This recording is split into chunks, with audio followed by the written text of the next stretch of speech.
Real life streets. Yeah. Man, we got a legend. We got legends in the building, baby. Legends. Man, first and foremost, man, I wanna take this time to give y'all's flowers. I don't even think y'all understand what y'all meant to the hood, man. Y'all on the Real Life Street Stars platform, and you know it's so many black kids that used to watch y'all and used to try to emulate what y'all was doing on TV and jumping on their sisters and breaking their damn arms and hitting their sisters in the head. Man, we got the Hardy Boyz in the building. We got both y'all in the building, bro. We do. We got a lot of kids in trouble, man. That's right. Breaking beds, breaking couches. But we just hope they had a good childhood. That's what's most important. Hold on one second. Keep that back up. Sorry, man. Technical difficulties there. Oh, it started out so good. No, we got that. We got it. All right. We going back live. All right. How we doing? Damn, we got 4,000 likes. Hey, y'all get that bitch up to 20,000. I told y'all we need 20 bands in here 4,000. by the time we finish this motherfucker. All right, let's go. And that's y'all questions. Yep. 3, 2. Real life streets. Yeah. Man, we got some legends in here, man. Woo! I'm too excited. I'm about to jump on OD. This is crazy. Just What? We got Jeff and Matt Hardy in the building? For real? In the flesh? We're here. Hey, Yeah, man. I gotta say this, man. I don't think y'all understand what y'all meant to our childhoods growing up. You know what I mean? Like just watching y'all on TV, the way that y'all did y'all thing. Y'all are brothers. I got a brother. We used to play wrestling. We used to try to emulate y'all. Y'all was everybody's favorite tag team champions, bro. And for y'all to come and still be doing y'all's thing, sitting on this couch, it's an honor to have y'all, man. Yeah, thank you, man. Honor to be here, brother. Honor to Thank have you. It's you. a pleasure. First and foremost, we want to make sure that we show love. You're here in Dallas. Yep. You're promoting a show. Let's give them the dates and let's do that first and foremost. January the 15th, TNA is going live on AMC. Thursday Night Impact, man. It's the new era of TNA wrestling, and it's going to be phenomenal. And on January the 17th, we are having a pay-per-view. It is going to be TNA Genesis. And on that night, the Hardys are finally going one-on-one with the Righteous. And by a very deserved twist of fate, they are in for an ass beating. No doubt about it. They're going to get it. You know what I mean? Get it. So yeah, y'all doing tag team or is it dolo matches? Solo It's matches? a tag match at Genesis, and we're doing a 6-man tag on Thursday Night Impact on the 15th. It's going to be myself, Jeff, and Elijah. Yeah. Taking on Order 4, which is Mustafa Ali and the Great Hands, and it's going to be a hell of a match. Yeah. Might even kick off the show. Man. Start it hot. You know, it's crazy. Y'all, how long have y'all been doing this, man? We just entered year 34, October 15th. Year 34, like from year 1 to year 34, what's changed for y'all? I mean, that's a long time to be doing something. It is, yeah. In life, you got to be careful what you get good at. You know what I mean? It is a long time to be doing something. Sure, A lot hasn't changed in some ways. I mean, we're huge, passionate wrestling fans, and we loved it. Once we started doing it, we really loved the art form behind it, and we still do. I think that's why we still do it, because we could go sit at home and just hang and be with our kids, but we enjoy doing this, and we enjoy giving back. Right. We enjoy giving back to the next generation and the following generation after that, because in some points we're 3 generations down the road. It's crazy. We've been around for a minute. Yeah, we still love the craft of pro wrestling so much. And, hey, we're a little older and slower, but that's the cycles of life, That's just, we're so blessed to be as active as we are and so fortunate to be in TNA helping them evolve along the way. And our physical ages, I'm 51 and he's 48, but in our hearts and in our souls and our minds, I'm 21 and he's 18. We haven't changed. We're still the same crazy kids that are ready to go nuts. One of the things that, just doing research on y'all, they said y'all built y'all's own ring.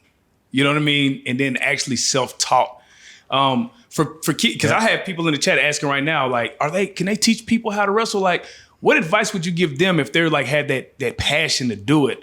And they want to wrestle, what route would you tell them to take nowadays? We've never officially been trained. We just we were lucky enough to get with the Italian Stallion and George South, and they took us to the E for the first time, and we were the jobbers for about 4 years. But then we got a contract, man. We got a deal, developmental, and going to the Funking Dojo, which is Terry Funk's older brother, Dory.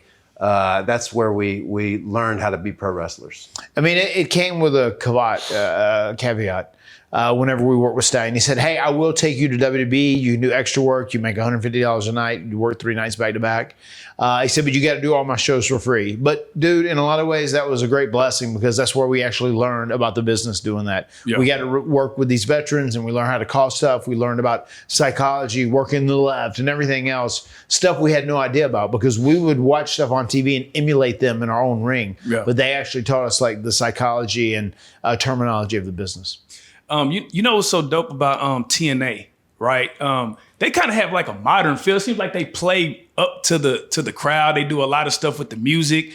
Is that something that attracted y'all to that particular league in particular? TNA is real open-minded, man. They've always been like my second run in TNA. I actually did 6 new entrance themes 6 years in a row. So they let me do that every year at Bound for Glory. I would have a new entrance theme, and I loved it, man. A lot of people didn't love it, but I was so I'm so open-minded like that, and I just love being different, and they allowed me to do that, man. And that's what I still like. Even today, being here in 2026, I think this year you're going to see a different side of the Hardys, man. Just being this older in our careers, and it's an exciting on AMC that's the change of the game, man. TNA on AMC, I think you're going to see another transition of the Hardys.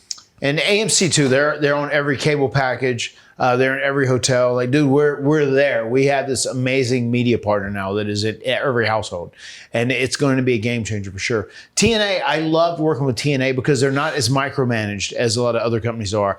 And they allow you to think out of the box, do different things. I got to do Broken Matt Hardy. And if anybody out there remembers the final deletion, I mean, we literally fought at my house outside between my house and Jeff's house. We live on 96 acres in a rural area in North Carolina, Cameron, North Carolina. And we did stuff where we were shooting fireworks at each other. I tried to drown my brother in a pond, which ended up becoming the Lake of Reincarnation, where you could change characters. Swanton bomb out of trees. Yeah, swanton bomb out of trees. He ended up climbing up his a big statue of his enigmatic symbol. His symbol, and he jumped off the top of it, and I started on fire. And it burned up, and he fell, and I ended up being... So this was wild stuff. It's never been on TV before, right? And we did this with the great Jeremy Borash, JB. He works for WWE currently. And he edited it, and he had this done in plenty of time. But he didn't give it to him until it was 12 hours before the deadline. So whenever it was going to go into the TV station, they couldn't say no. They had to put it on. So he waited that last second. And I remember even John Gabrick, who was like head of talent relations, Dixie Carter was running the company at the time. She said, "I'm scared. What are people going to think of this?" And it ended up doing the biggest number it had done in many, many years. And that was that kicked off the whole Broken Matt Hardy thing. That's crazy, man. Like even as I'm live right now, right, there's people in the chat, like, and I'm only speaking for me, us as black people, right? Yep. Man, we love y'all, bro. Like, I don't even think there's people in here like, man, y'all our childhood. Y'all don't know what y'all meant. Yeah. So I'm just reading the comments, and the admiration that you guys have from our community is so big. Did y'all know that y'all the impact that y'all were having as y'all were coming up? Did y'all see that in real time? I don't know if we realized it real time, but we, as time went on, I think we do realize it. And man, we were brought up, our mom died when we were young, and our dad was a tobacco farmer. We grew up working in tobacco, and it's so funny because we grew up, there'd be a lot of black people that would work in tobacco, and it was like, I remember hearing them, like, they'd be rapping, and it was like, man, this music's real cool. I'm like a little kid. I'm 6, 7 years old. Yeah. And then, there'd also be Hispanic people there too. Yeah. So, we were introduced to a whole bunch of different cultures right from the beginning, and like, that was very much normalized to us. So it's very cool as we've gone on, man. There's some guys, Private Party, which is in AEW currently. Like, I call those guys my bios. They were the biggest Hardy Boyz fans. They loved me and Jeff growing up, and I got to work with them and like took them under my wing. And like anytime they need advice now, they'll still buzz out and reach me, and I still do. Leon Slater's another guy, man, which I feel like he's our kid. He's a guy at TNA that's going to be a massive, massive big star in pro wrestling. And dude, we're all about giving back. We're so blessed to have this career we've had. We're, two guys that came from the middle of small Cameron, North Carolina. Yeah. And One of the first we were songs, able to achieve our dreams. one of the first songs I wrote, there was a lyric in there that was, "I'm white as snow, but black in the soul." Yeah. And I still feel like that. Yeah. I still feel like that today, man. So it's the movement that we were a part of, man. And I'm actually the first white person in the Wale Hall of Fame, man. So that was an honor for me last year, I think 2 years ago. So the journey has just been incredible, man. We're so blessed to still be active on it. I don't even know if you're familiar too, man. Like Fourth Rope, it's a wrestling company. It's Yes. West Side Guns wrestling company. Yes, I was And he said, man, and he knew we were rap fans. So like rap was my first favorite music. Yeah. I had a guy who was driving me to school, and I'd heard Fresh Prince and Jazzy Jeff, and I was like, oh man, this is cool. It reminds me of like being in the tobacco fields when I was younger. Right. And then I heard Public Enemy for the first time, and I was like, man, Chuck D's like this guy who stands for his principles, and he stands 10 toes and everything else. And they became my first band. The first cassette that I ever bought was Fear of a Black Planet. We were all about that album. Yeah, man. We were, yeah. And I think I bought it for DVD too. Yeah. What? So all that, but all of Chuck D's stuff. Was able to meet him. Actually, his autobiography, gave me a copy and signed it. It was real cool, man. And then that opened up the door from there. Then I started listening to Ghetto Boys that were in Texas. Y'all cook out. Y'all cook out material. Everything, man. R&B. We went through all that stuff, man. So that's big. That was a big formative part of my young years for sure. for sure. One of the people in the chat said, Jeff, you make music? I do. I still make music. Yeah. Oh, snap. Give us some songs that you, man, we're a bigger music podcast, man. So what are some of the songs that people can check out? The newest one that should be coming out soon is a song by my full band called Self versus Soul. It should be out soon, but that's by Peroxide Gin. But the most recent song that came out is a song called Delay. It's kind of a dark song, but it's called Delay, and very happy. I love the process of songwriting, and it's been therapy for me, especially through my personal struggles with drugs and alcohol over the years, man. It's been a form of therapy for me, and I love the fact that I'm still so passionate about it, and I have that inspiration just by listening to an instrumental track, and I feel like I'm translating what the music is telling me to write. So I love the process. Now I do got to ask you about this because AI is kind of taking over a little bit. How do you feel about like AI tools that aid and help the artist? Do you think it's going to be something that's going to be helpful, or do you think it's going to take over and make it? I don't know. It's scary, man. There's this one app. I don't even know what it is, but you can like write a song, and you can type in what kind of genre. And it'll do the song. Yeah. And I'm like, oh my God, what's going on here? So I'm a little afraid of it. One thing I can say about all this, like technology is great, and I guess it helps us do great things. It's a lot faster, but it also dumps us all down, I think, too. You know what I mean? From where we were, especially like that, because there's people who they just rely on that stuff. And I obviously it's evolution and things change and evolve and get better. Technology grows and gets better.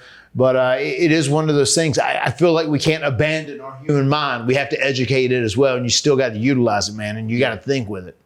Man, one of the questions from the chat said, what's the highest y'all jumped from from the ropes, or maybe from the...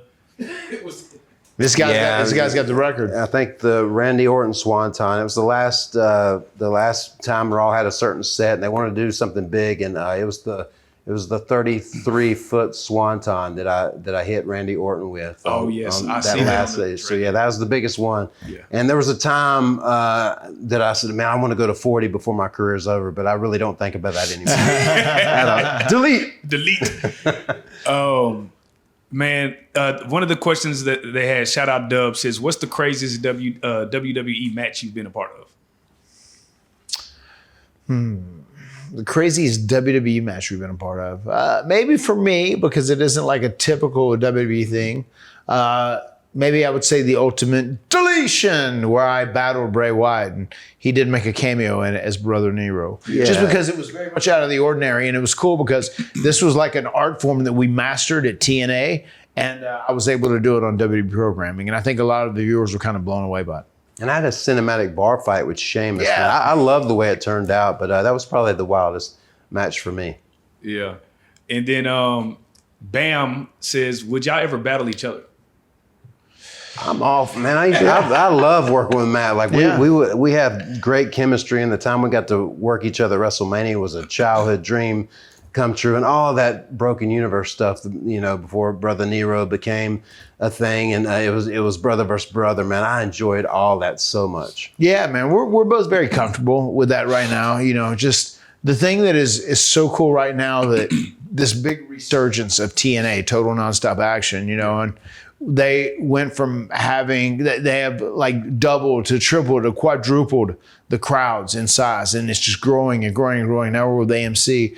It's just very important for us, I think, currently to stay together as the Hardys, because we are a pretty big marquee draw now. And it's crazy. We've been around so long, like we get recognized in the streets. There's some people who say, hold up, you guys are the wrestlers. Wait, you guys did those ladder matches and stuff, right? That aren't even wrestling fans. That are just, like a casual viewer who may have just caught us or saw something that we've done in our highlights over the course of 3 decades. So it's wild, man. A lot of times we hear, y'all ever going to go back to wrestling? They don't even know we're still wrestling. Yeah, that's the question.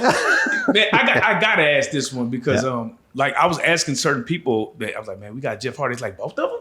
A lot of people think that you're not here anymore, Jeff. Is that weird? I know, no. Yeah, it's totally normal, man. Like they think that you're not here, like, is then he's... They think he's dead. He's dead. Yeah, and I'm like, no, bro, he's got a match like this. Hey, man, people you think guys that, man. You guys don't tell anybody, but I've been dead since 2011, all right? I'm just a hologram.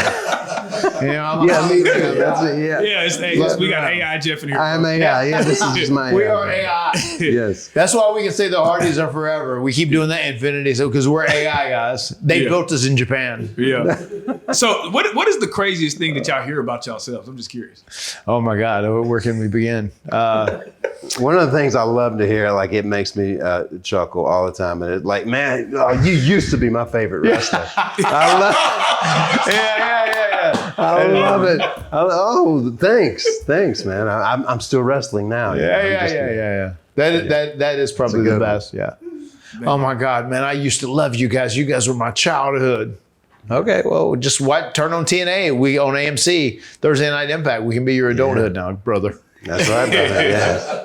Yeah. HTMR says, man, if I have a budget, would you jump in my music video? Oh, I'm all up for anything with music, man. Shooting a shot. Hey, shooting a shot. Shooting a shot. I tried. Yeah, we've been able to do so much. I'd almost forgot the fact that we were in what video was Run that? DMC. Run DMC video early in our WWE career, man. And in 2000, we did a cool video with them, man, out in LA or somewhere. And met those guys, jumped off like a mosh pit setting and jumped off this huge balcony onto a small stunt pad, and I was like, oh my, I could have jumped on my pillow at home and have been just as safe. It was things like that, but I almost forgot about how cool we've got to do so much through pro wrestling, man. It's just such a blessing. Why do you think that wrestling and rap just go? It seems like they just fit like a glove. I don't. It seems like it's always been like that. It's like the rap community has always embraced y'all, and y'all have always embraced the rap community. Yeah, I know. How did that happen? They do fit very well. I mean, it's. The genres aren't too different, I don't think, in a lot of ways. That's what is so unique about those Fourth Rope shows, because they'll literally have wrestling matches, then they'll, like a rapper will go down and they'll entertain the crowd for a while, then back to another wrestling match. And it's kind of they intermingle the genres, and I love that, man. I feel like it's both. They're both interesting stories, because typically a great rap song has a good story behind it, in some way or some capacity, and a good wrestling match or story has a good story behind it as well. So they have that. Those things are kind of similar. Y'all stepping into this new era, right? Y'all are kind of like the OGs that people look up to y'all. Do y'all mentor some of the younger wrestlers? Like, what is some of the advice that y'all give them? Yeah, I mean, our goal is to teach people, because we have done things right and things wrong. I feel like our goal is to educate these people and show them the right path to go down, as far as to have the most successful career, how to make the most money, how to have the greatest longevity, and also how to keep yourself out of trouble. Those are all things I feel like we can mentor guys on and be a pretty solid voice about. Yeah, my ultimate goal, just especially with this AMC deal, man, just to get as many new eyes and own TNA and all this phenomenal, spectacular new talent that's coming up in TNA that they might not be aware of, to make them aware of the future of pro wrestling in TNA. So long after we can't do it anymore, man, people will love some TNA. But I thought you said we were AI. Oh, I forgot about that. Yes, the old yes. They're not really here, y'all. Yes. Keep asking your question. I died back in 09. Sorry. So speaking of new talent, how do y'all feel about these other leagues that are emerging out of nowhere, like the micro wrestling league? Have y'all seen those? Yeah, I have. I've seen a couple of those. I think it's cool. I think anytime there is a professional wrestling promotion that shows growth and kind of builds an audience and a solid foundation, I think it's good for the business. I think it's great. Wrestling is truly in a great boom right now. I mean, WWE is on Netflix. You know what I mean? It's massive. It's live around the world. It will be tonight here shortly. And TNA, we just signed this major deal. AEW has a great thing going on. There's a lot of wrestling promotions that are doing really well, and I love to see the industry thriving. It's great because it gives so many young people who are training and scrapping and clawing to achieve that dream. It gives them a better opportunity to make it a reality. We saw micro wrestling in Sanford, North Carolina several years ago. My favorite wrestler was 25 cents, man. Yeah. 25 cents? Y'all know 25 cents? Yeah. He's all right, man. Yeah. For y'all, like I say, man, just it's surreal, right? Just turning on this chat, right? And people are like, no fucking way, bro. Like, my goats, like, I mean, I'm just watching it, oh my God, these are my favorites. Oh my God, y'all taught me everything. When you hear the word legend and somebody comes up to y'all and say, man, y'all are legends, man. What does that mean to y'all? Like, how do you take that in? It's an honor, man. It's like such respect. I mean, because I'm so proud of everything we've accomplished, man. We have lived out so many dreams over and over again and still be doing it, man. It's just, it's always a compliment. And I love to hear it. I don't necessarily feel like it, but I know I am. I think it's very kind. We do hear it a lot. It does feel weird because, like, when something I said earlier, I mean, internally we're both 21 and 18. We're just two kids who are very passionate and love pro wrestling, and we feel like we're just trying to contribute. And we love what we do, and we've been blessed to do very well and be very successful. So it's cool to hear those things, but I don't really. It's kind of, when we talk about the GOATs or being legends or icons, we're exaggerating. It's part of our characters to a degree. I think if you're talking to the real Matt and Jeff, we're just like, no, we're just two guys who are very blessed to have made it and be as successful as we are. Fashion wise, if you could do like a fashion collab with anybody, who would you do it with? Ooh, that's a good question. Oh gosh, I don't know. I would love to. If I could go back in time or bring somebody back to life, Prince, man. Prince was, dude, one of the smoothest guys ever. So I would roll with Prince, man. So what a great call that is. That is, goodness, fashion wise, man. Just so one thing about Prince, man, when he became that symbol, I thought that was the coolest thing ever. And that's when I designed my Enigma cross, which is still my singles symbol pretty much now, but I became that symbol. So when Prince did that, it inspired me to design my own cross and this is my symbol, and that's what I am if I don't have a name. That inspired me. It's funny because whenever we went to Japan, and I just saw being in Japan, like, it's a totally different place. The culture is so much more respectful than like typical Americans, you know what I mean? And just the way they would even act. I remember we'd be in restaurants and they would wait outside as opposed to coming to your table to ask for an autograph or picture, whatever else. Very, very polite. And I dug so much of the stuff. When I first started doing Matt Hardy version 1, I had like these very Asian-inspired, Japanese, Chinese, Oriental-inspired outfits and whatnot, and even my pants as well. Cool. So that kind of inspired me then. In that time, I felt like that was the fashion I was biting on. So your Prince answer was a great answer. Yeah, those were very cool, those pants. Yeah, that's crazy. Now I got to ask you the controversial question, Prince or Mike? Oh, man. There you go, man. That is a controversial question. Because I feel like, when it comes to that, I feel like people are either like a hardcore Prince fan or a hardcore Mike fan. Yeah. It's never like in between. I love them both. I do too. Yeah, I do too. It's hard because I'm like that. I mean, they're both just like, they're like icons, like just above everything, I just remember as a kid, I seen him bust up that moonwalk, man. That was one of the coolest things I've ever seen. Yeah, it was just unbelievable, man. Yeah. Like the way he could move and the way he was the music. He was so in tune with the music, man. It was just, that's hard to choose, man. It's almost, man, like, I feel like Prince, when you said that earlier about how you were going to make your sign, and he was like, no longer Prince. He was just going to be the symbol, and that's all he was. He seems like he was super iconic, you know what I mean? Like almost enigmatic. Like I feel very representative there. And just the way he created music, man. He could play the guitar was just like no other. Yeah, man, it's hard, man. I feel bad selling one of them out, but I might have to go with Prince, man. All right. I'm not mad at that because Purple Rain. Yeah, right. Oh yeah. That's somebody wanted to ask. They said top 5 solo matches. Top 5 solo matches. I would say my top 5 favorite solo matches would be myself and Jeff from WrestleMania, myself and MVP when I beat him for the U.S. title after our angle for a while, myself and Edge in the cage. I would say myself and Jeff in the final deletion. You almost have to say it that way. What would be my final match, I would say? Maybe even my match with Eddie Guerrero. Just got to rep Eddie Guerrero, man, where I won the European title. That was a big moment for me, too. My first singles championship in WWE. And I would say my 3-way dance with Triple H and Edge when a childhood dream when I became the champion for the first time in my career. And then my singles match with The Undertaker on Monday Night Raw. That was a huge one. The first ever tag team ladder match was a huge one. First ever tag team tables match was a huge one. And then our brothers match at WrestleMania.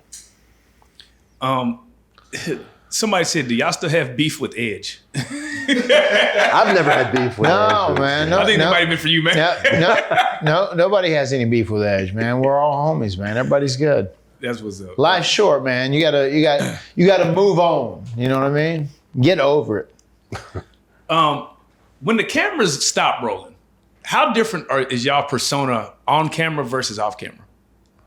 I mean, it's very different when we go through that curtain as opposed to like when we come back through the curtain. Once we're out and that red light's on and they're capturing, Matt Hardy and Jeff Hardy, the GOATs, the Hardys, we're totally different.